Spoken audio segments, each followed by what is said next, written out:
ทั้งดอกบุญมาทั้งดอกบอกแล้วกันแล้วไปใช้ต้องเลยบุญมาฮอดบุญมาฮอดนะ500,000 บาทนั่น500,000 กีบกับคะแนนได้มัน500,000 กีบกับคะแนนได้มันบุญมาทั้งดอกบุญมาทั้งดอกบอกแล้วกันแล้วไปใช้ต้องเลยบุญมาฮอดจำมานะ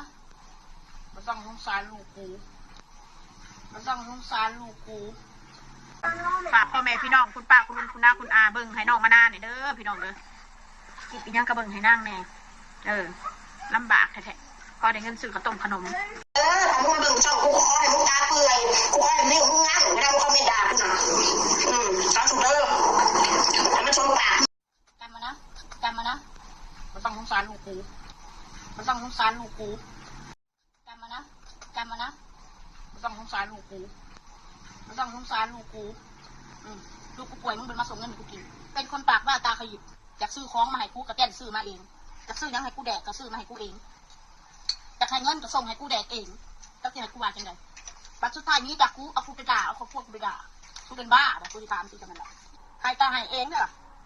มันดีเพคโคได้หรอคนดีเท่านั้นนะคนดีเขาให้ก็ให้ เว้าพื้นอีคือมันนานกันกำลังตามลูกมันกำลังป่วยนะมันไม่เคยให้เงินเด้ออีนี่